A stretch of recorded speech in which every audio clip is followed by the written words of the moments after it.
Boa tarde e muito obrigado pela oportunidade de estar convosco esta tarde. Eu vou tentar falar em português, mas o meu português não é fantástico. Portanto, desculpem. A maior parte que eu vou dizer depois faço em inglês, que é mais fácil para mim.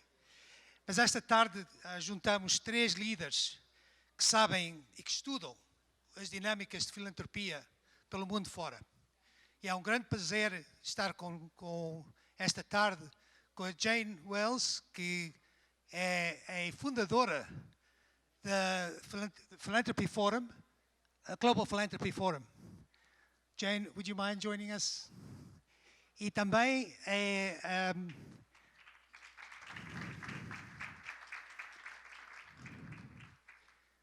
hoje já ouvimos de Jane, hoje de manhã, quando nos felicitou no começo da manhã, mas vamos ter a oportunidade de saber mais sobre a experiência dela pelo mundo fora. Jane, you can join us. Thank you. E também temos conosco Mosun Layode, que é a CEO da African Philanthropy Forum, e uma pessoa que não precisa de introdução, Paula Fabiani, que tem sido uma grande parceira para nós, da IDIS e Philanthropy Brasil.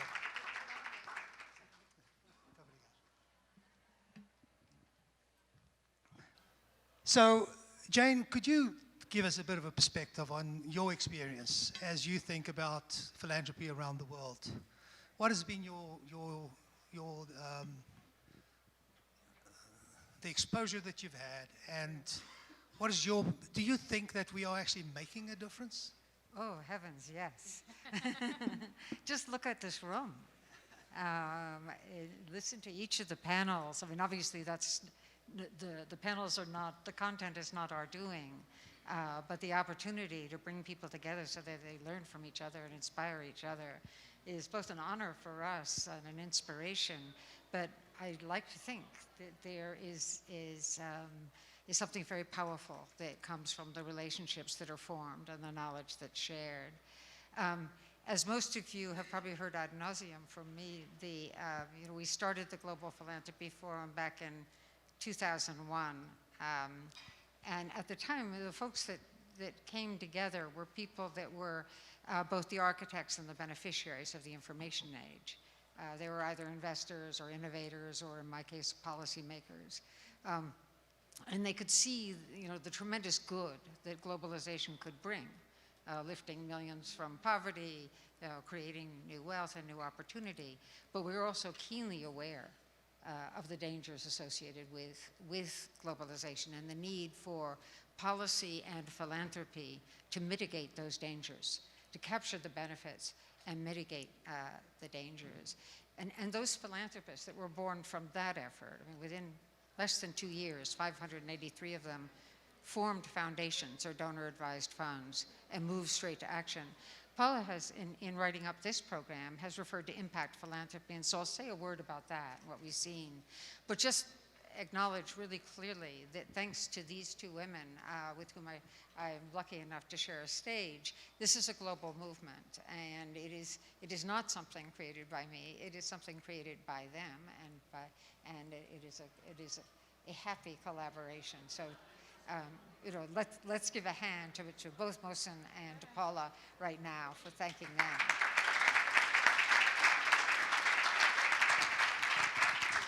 Now, you referred to the program refers to impact philanthropy, and a lot of our members use that phrase, or strategic philanthropy, but they're meaning the same thing.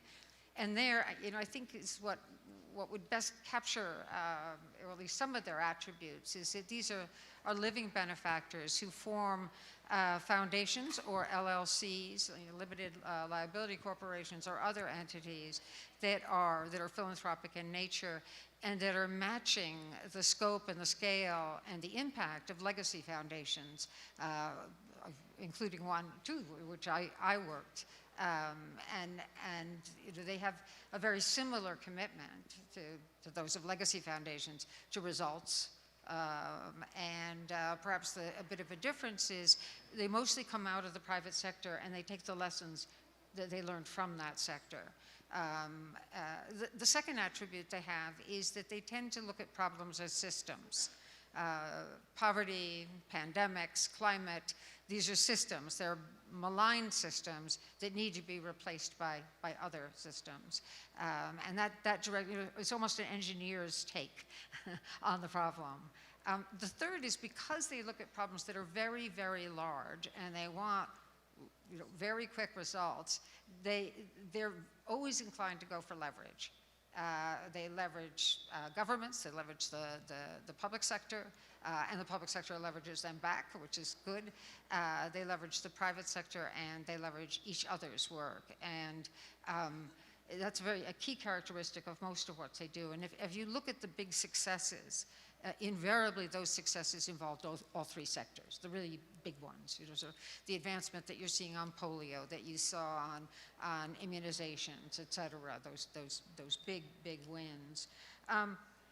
Fourth, and finally, I think I would just say that they're giving, they're investing, their activism takes multiple forms, and they're really pretty agnostic about the form they use, the platform they use. Where they're clear-eyed is on the impact they seek. But otherwise, there's a kind of agnostic view. What I'd say about impact philanthropy, if we can use that phrase, I don't want to suggest that the philanthropy of Rockefeller and MacArthur and others were not impactful. They were. This is just a phrase that's used. But there have been big successes, and we all feel really good about them, and we feel inspired by them, and we feel kind of, a sense that, well, we can take on more, which is a very good thing. Those are the successes. I want to just say a word about my worries, though, and then we can go back to all the good news that's out there. But there are three things that worry me, and they were touched on throughout the day by different panelists, including your colleague from the United Way. And the first worry is that trust is in really precipitous decline in democracies. And that's important. In democracies, people are reporting, majorities report that they do not trust institutions of governance, religious institutions, but what's even more alarming, they don't trust each other. And that decline in trust is something to take very seriously if you care about the social good and if you care about democracy. The other trend that goes with it is the rise in polarization, which seems to be only deepening, certainly in my country, but I feel it here in Brazil as well, very similar trends. I mean, in both cases, we're responding to global trends, and there are places in Africa that are feeling that same sets of tugs and pulls, but I guess I feel it most acutely in the West. But the second sort of data point that has me worried, and again, this was referred to by your colleague, while much more money is being given, it's by many fewer givers. In the United States, 20 million middle-class givers, families that give, dropped out of philanthropy in recent years. 20 million fewer, yet there's more money. What it reflects is obviously, the concentration of wealth, the extraordinary concentration of wealth in our country. But let me just give you one more data point that makes me think that something larger is happening.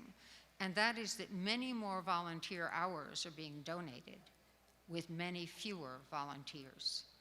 And that makes me wonder, I don't know, this is me wondering, whether, on the one hand, is that still the story of the concentration of wealth? Is it that middle-class givers and volunteers are doing two jobs and therefore don't have the discretionary time?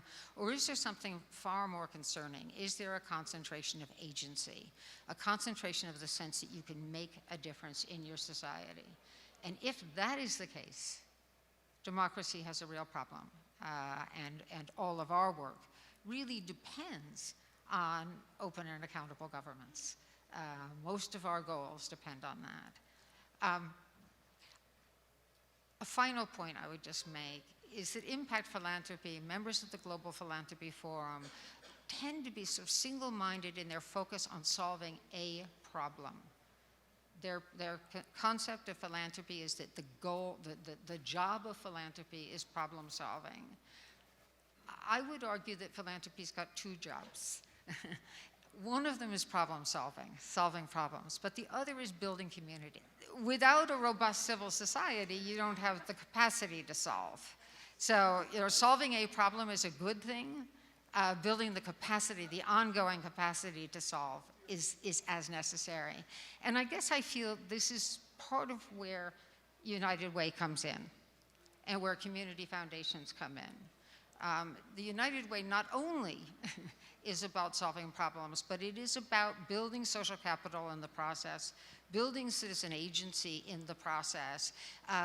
Its grant making is widely distributed. It's not just going after, sort of the 8 organizations that can make a difference on this, hit this point. It is building that capacity for change. So I'll leave you with that little bit of worry on my side. I feel like we're a part of a wonderful movement, but we do have some alarm bells. Jane, thank you very much. And,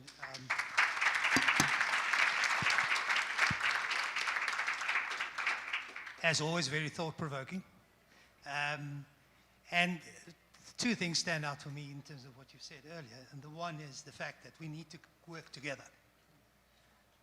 And that collaborations have delivered the greatest results of scale.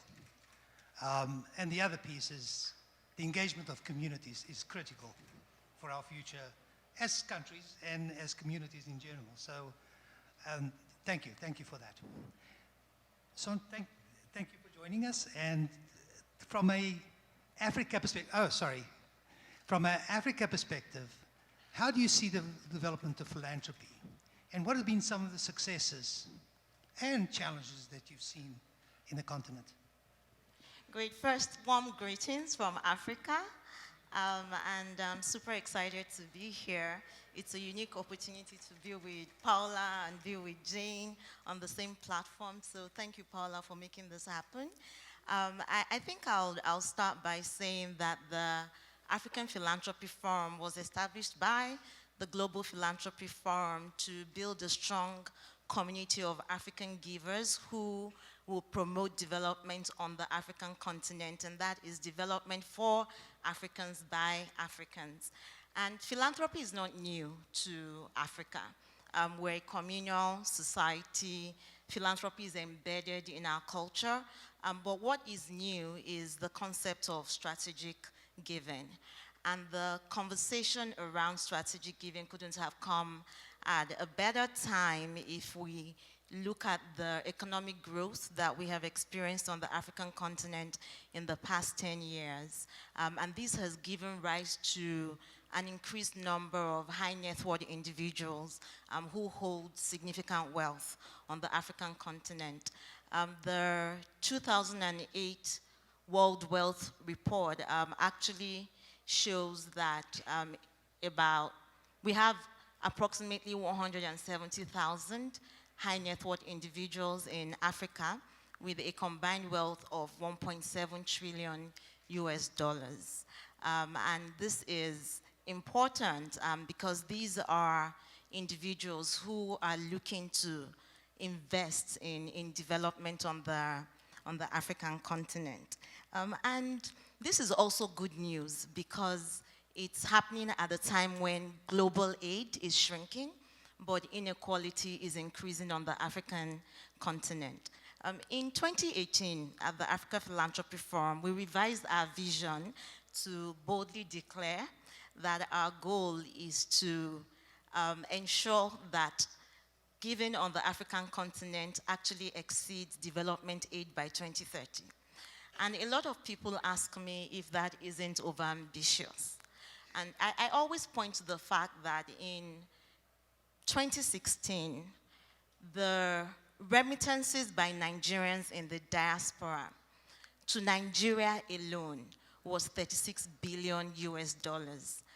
Meanwhile, the development aid to Africa in the same year was $27 billion. And that is inflow just to Nigeria. So if we look at the capacity of Africans in the diaspora to give to the continent, and also look at the increasing number of high net worth individuals in Africa, it points to the transformative impact that the Africans have to take ownership, or we Africans have to take ownership of our own development.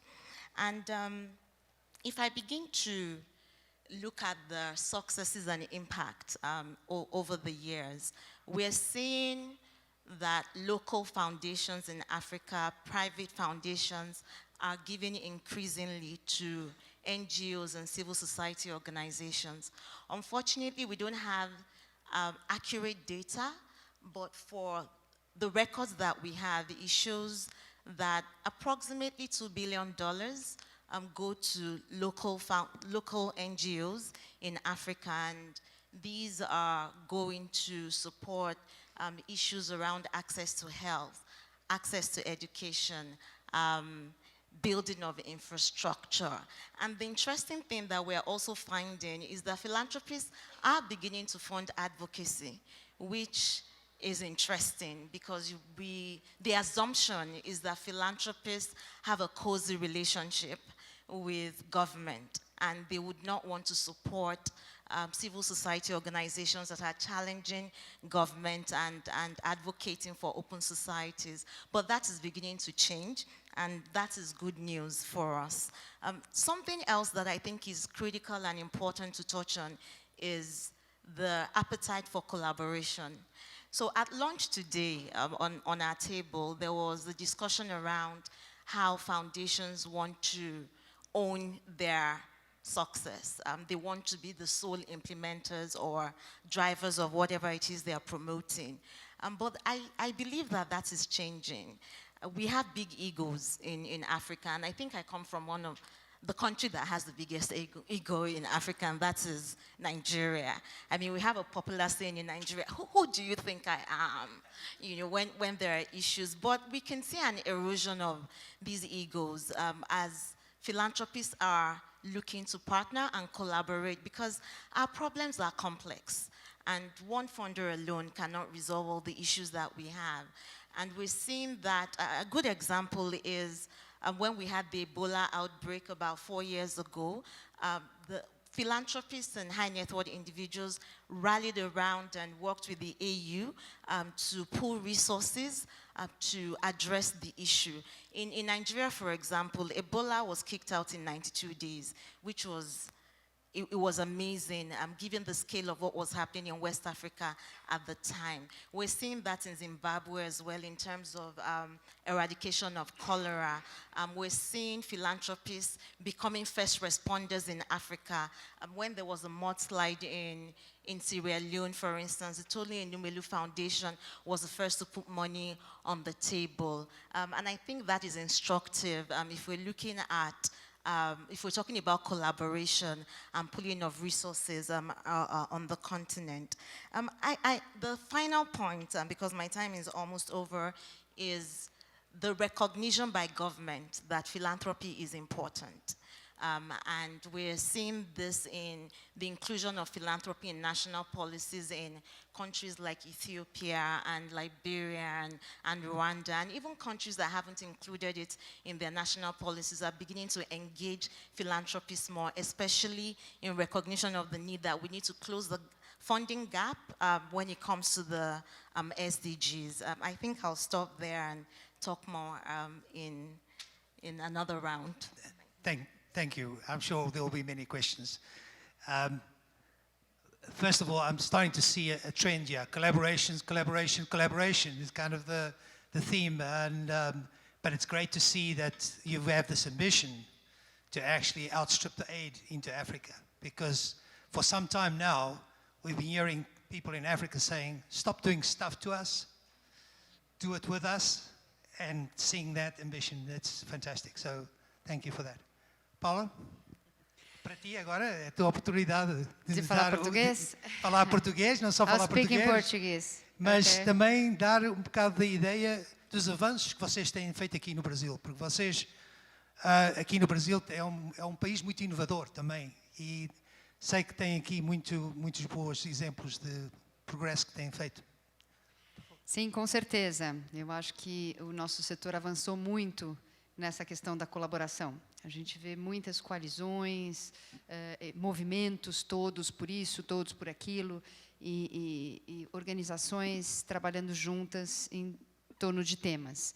Então, eu acho que essa questão da parceria, né, e essa busca também por achar soluções, também tentando ajudar o poder público, né, para a gente poder realmente atingir escala, está presente nas discussões dos nossos investidores sociais e dos nossos filantropos. Uma outra questão que a gente percebe um avanço aqui no Brasil é a questão, a busca por dados, busca por evidências, para que a gente consiga realmente ter uma filantropia de impacto. Então, essa também é um tema que está presente em todos os fóruns, em todos os congressos, nos debates envolvendo os nossos filantropos e os nossos investidores sociais. Então, esses são, né, pontos positivos. E, por fim, também, eu acho que o Brasil acordou para a necessidade de provocar todos os setores, todas as pessoas, todo mundo, everyone is a philanthropist, né? Todos somos filantropos e todos podemos participar, não só na pessoa física, né, como indivíduos, mas também como empresas, como governos e mesmo as organizações sociais. Elas também têm feito muitas atividades em torno das comunidades, de movimentos de engajamento e mobilização social.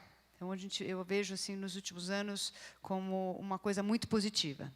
Mas tudo tem um lado positivo e um lado negativo, né?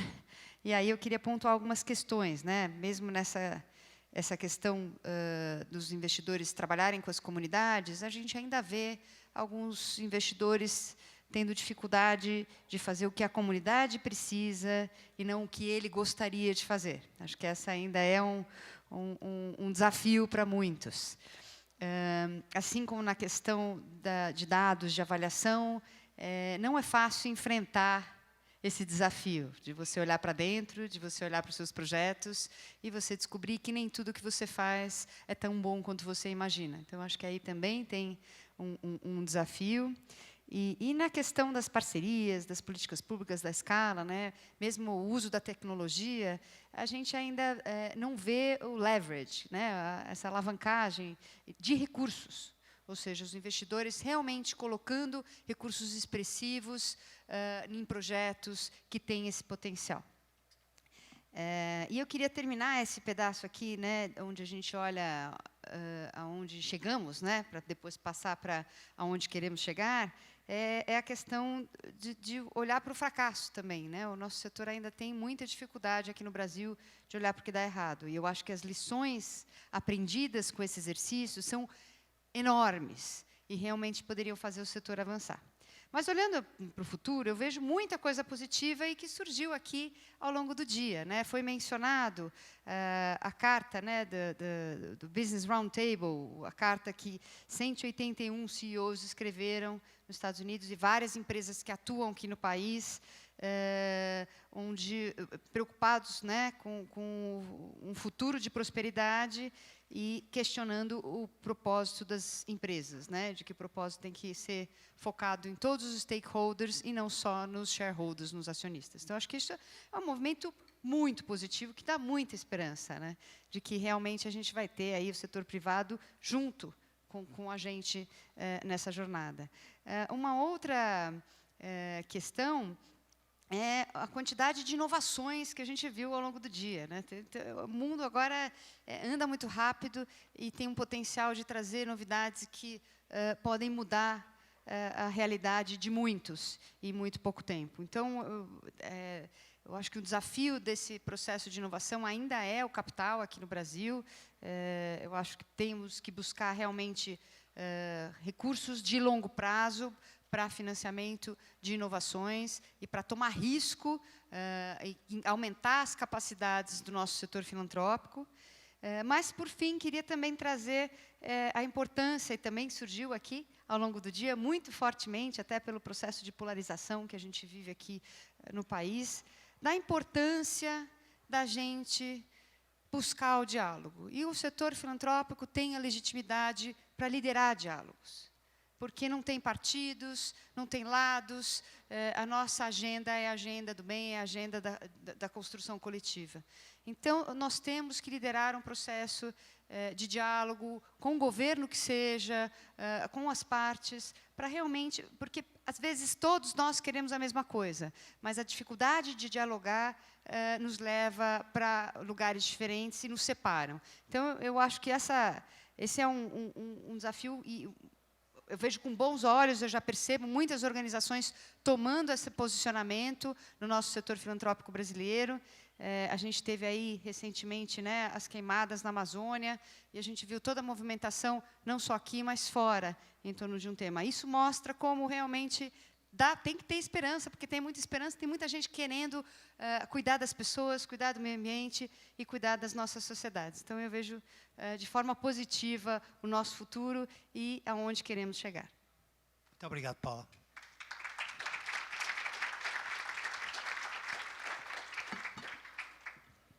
Well, before we move on, I'd like to give the audience the opportunity to ask questions. And if there's an immediate question, please raise your hand. A microphone, I'm sure, will come to you. There you go. Is there a question that you'd like to ask each other? Because a lot of times on panels, we talk to the audience and we actually don't talk to each other. This is supposed to be a dialogue. Is there anything that you'd like to ask each other? I'd like to hear Mosun's impressions of Brazil. How about that? And of That's a good idea. This event.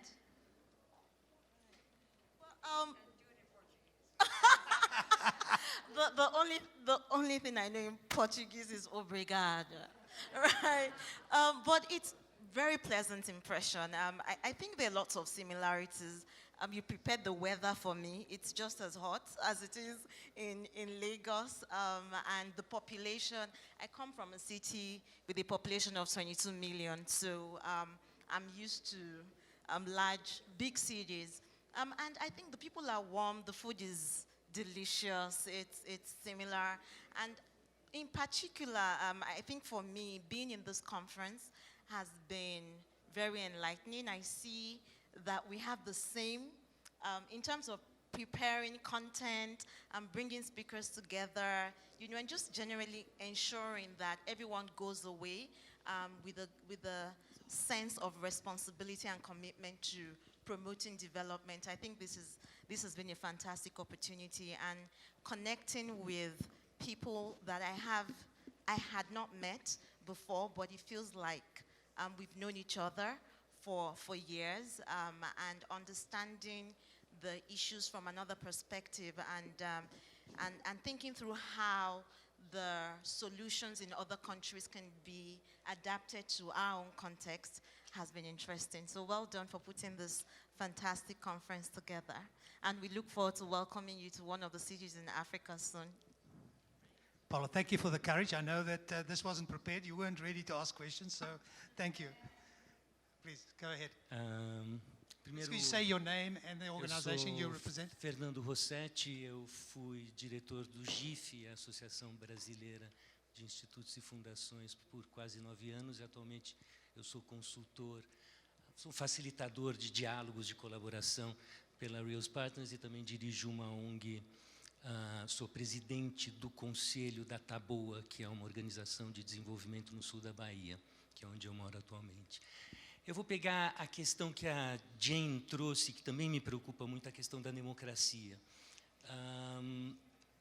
E eu estava facilitando um grupo 2 semanas atrás em torno da questão da primeira infância, e pela primeira vez em facilitação, a gente não estava discutindo como avançar a agenda da criança e do adolescente no Brasil, como avançar a agenda da primeira infância, mas como segurar o retrocesso de várias conquistas que a gente teve nesses últimos 30 anos de Constituição de 88, desde Estatuto da Criança e do Adolescente, Sistema Único de Saúde, várias questões que foram muito importantes e ganhos que muitos aqui contribuíram para a gente conseguir esses ganhos em várias áreas e que hoje a gente, e não é só o Brasil, vocês sabem, né, nos próprios Estados Unidos está tendo problema, na Inglaterra, na Itália, na Hungria, enfim, vários lugares onde você está com problema de retrocesso, em particular no modelo de democracia. Então, qual seria o nosso papel? Qual a contribuição neste cenário, nesse contexto complexo político que a gente tem? Qual seria o papel da filantropia, considerando esta questão básica da democracia? I think Nelson Mandela said that the true measure of a society is how it treats the most vulnerable among them. And he was referring to children at the time, but it could have just as well been the elderly as well. And that statement has always stayed with me. I think it's true in the deepest sense. I want to just make a comment on children's health and then go back to your linkage with democracy. To say that we recently at Aspen did a conference for philanthropists on children's health. And I knew nothing about children, and I knew less about health.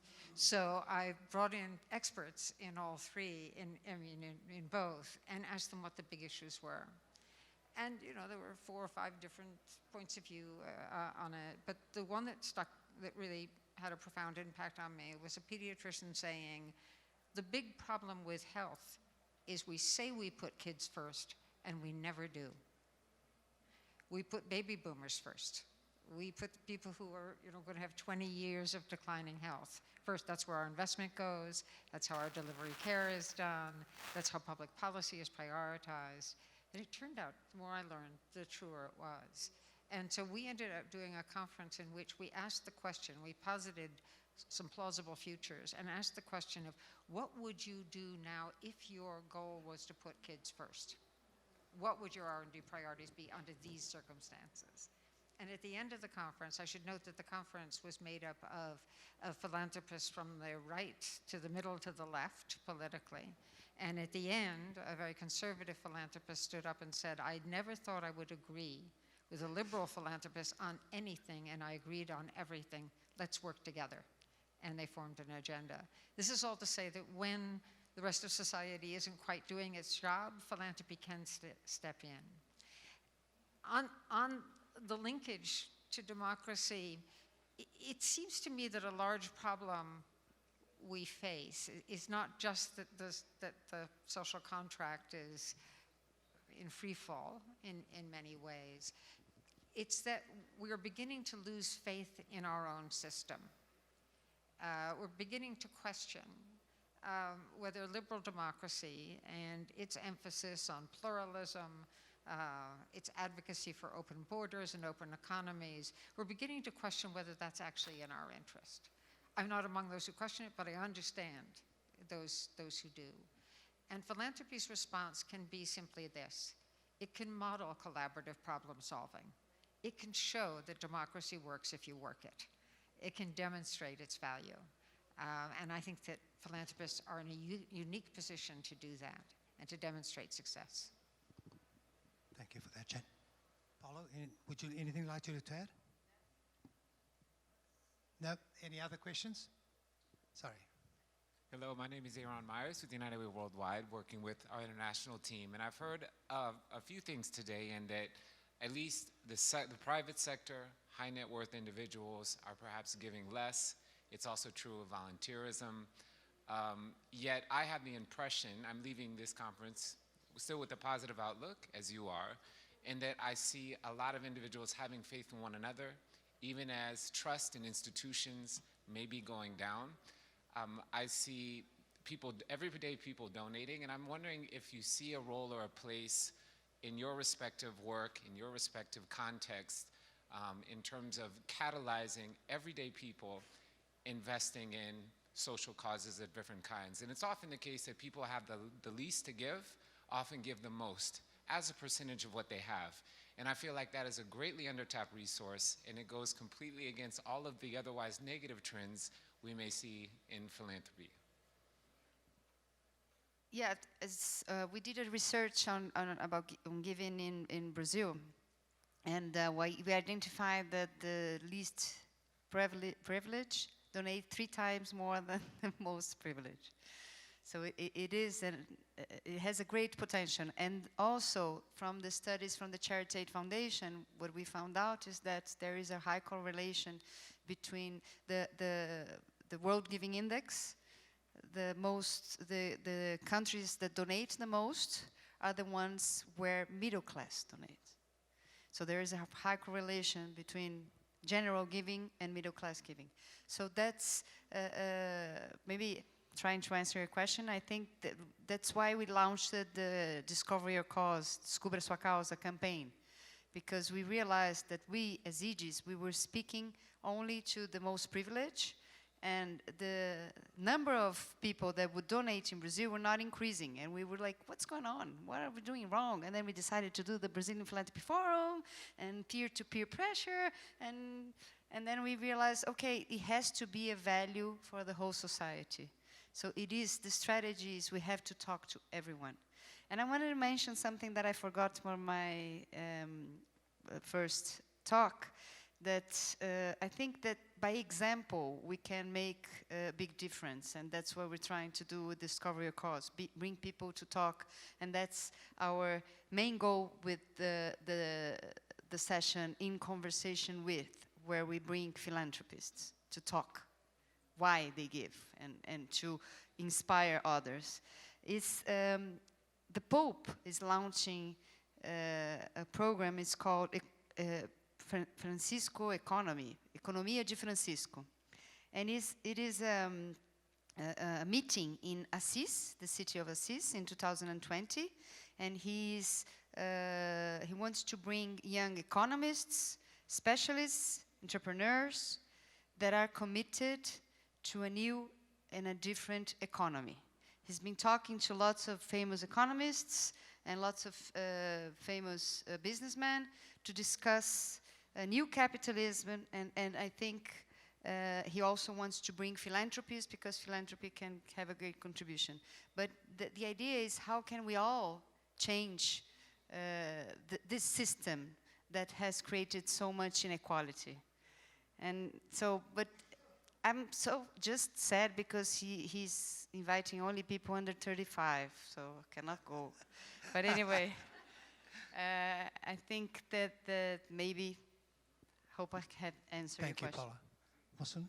Yes, I actually think the trend is different in Africa, and that's because we're seeing a rise in giving, possibly because we have very disadvantaged people. There is a proverb where I come from, and it translates that it's impossible to be wealthy in the midst of poor people. You know, so if you have a lot of money and poor people live around you, you're bound to give out all that wealth. So I believe that is responsible for the increase in giving. In terms of retail philanthropy, one of the goals we have in the coming year at the African Philanthropy Forum is to create an online giving platform.